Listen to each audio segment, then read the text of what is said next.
Hi, this is Belinda Colubriale, and this is Talking High Performance with Belle. So I'm making this podcast for people who want to live their best life, people who know that there's more in them, but they just don't know how to get it. So there's a gap, something's missing, I'm making it for them. Hi everyone, and welcome back to another episode. Today I want to talk to you about speaking what we really feel. And it's really important to dive into this topic, both for our personal and our professional journey.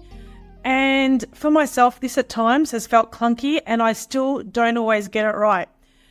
So often I hear my clients, whether they're business professionals or leaders, struggle to speak their truth. So their teams look up to them, yet within themselves they wrestle with saying what they truly feel, be it personal and be it professional. And sometimes they think what they have to say doesn't matter, or they fear it might be perceived as stupid, or even change the dynamic of those relationships. And sometimes they fear their feelings might be wrong in the eyes of others, so they hold back. And I know myself, I've done this often in the past as well.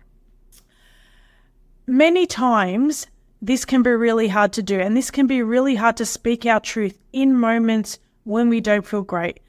And for myself, the difference now is that I'm much better at recognizing when it's happening and managing it from there. So whatever that looks like for me. Sometimes just the acknowledgement is enough to go, Belle, it's interesting that you feel this right now. Other times I go, okay, I can lean into that conversation and have that conversation with that person or those people. The truth is, the ability to say what we really feel requires courage.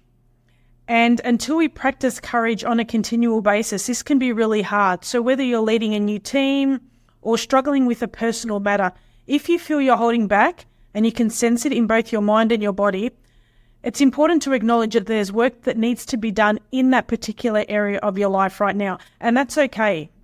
And today I want to share with you a couple of quick wins that you can use in your day-to-day life when it comes to speaking what you really feel.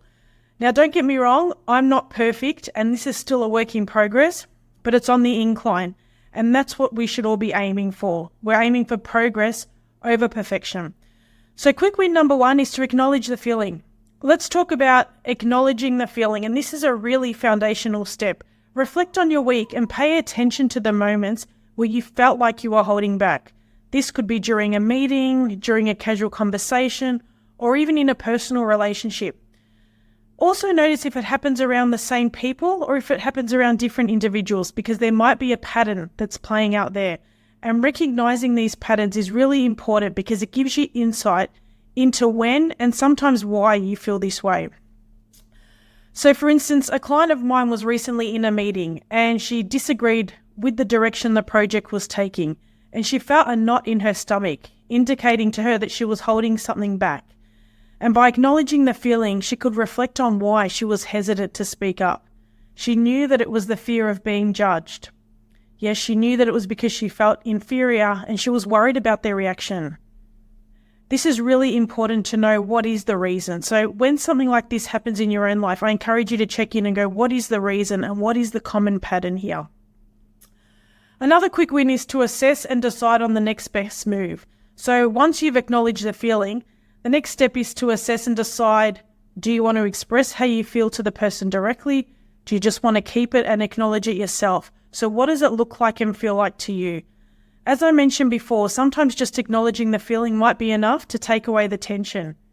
Other times you might need to talk it through with a trusted source or even with the person that it's happening with. Sometimes even a professional you'll need to talk it through with, or a coach, to gain more clarity. Sometimes, or if we go back to that client, in that same meeting, after we'd had a chat about it and she acknowledged what it was that was holding her back, she decided to approach the colleague that she trusted and discuss her concerns. And through the conversation, she gained confidence to be able to bring it up in the next meeting constructively. And this approach ensured that her concerns were heard without causing unnecessary conflict. Because quite often we want to say something, but we're scared of the conflict that's behind that, and it doesn't need to be that way. If we go a little bit deeper, I want to talk about if what we're thinking and feeling are the same as what we actually say. And by that I mean, is what we're thinking and feeling congruent to the way that we behave, or are we holding back to avoid rocking the boat? And if we are, does this leave us frustrated and sometimes even hurt with certain individuals? For those that know me, they'll tell you that I'm quite open about certain things, but there are other things that I hold very close until I don't. And then when I express them, it doesn't always come out in the right way or at the right time.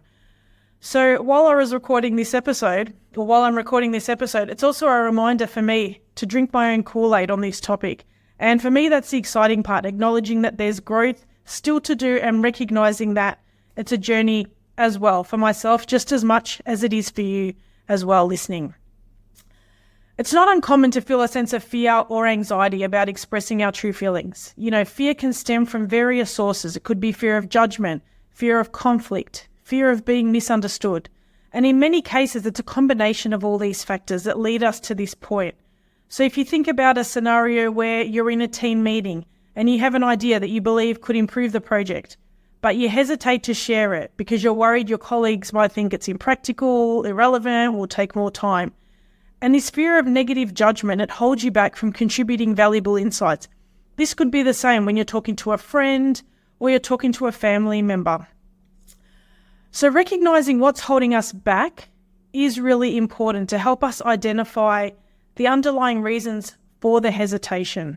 So are we afraid of being judged? Are we concerned about potential conflict? Are we worried that our words might not come out as we want? Or are we simply unsure if our feelings are even valid? So reflecting on situations when you've held back is really important, and ask yourself, if I didn't lean in, what was I afraid of? Was it rejection? Was it criticism? Or was it something else? And being able to understand this will help you address them more effectively in the future. And inspiring and encouraging those around us to do the same is really important as well. So the more that we encourage other people to do it and speak their truth, the more that as leaders or as team members, we can speak our truth, because we create an environment where everybody feels valued and encouraged. And it starts with us as individuals leading by example and expressing our thoughts and our feelings honestly, and showing others that it's okay to do the same, even if you make a mistake, even if you don't get it right at the same time. So share stories of when you spoke your truth. Share stories of when you didn't get it right. Be vulnerable with your team. It's super, super important. And so I want to share with you today, what are 3 ways to improve this moving forward? The first way is to own up to your fears and face them. So reflect on what exactly you are afraid of. As I mentioned before, is it rejection? Is it judgment? Or is it something else? Understanding this fear is the first step to overcoming it. So when you identify the fear, you can start to challenge it and ask yourself, what is the worst that could happen in this situation? Because often our fears, when we break it down to worst case scenario, isn't that bad. That's the first thing. Second part is to practice speaking your truth in a way that feels good. So expressing your thoughts in a constructive manner, using I statements to communicate how you feel without sounding like you're accusing the other person. So for example, instead of saying, you never listen to my ideas, you can say, I feel unheard when my ideas aren't considered. And so you're saying a very similar thing, but in a very different way. So that's the second way. And the third way is to reflect and refrain when it doesn't go to plan. It's not always going to be perfect. You are learning and you are growing. Not every conversation will go how you've planned it in your mind, and that's okay.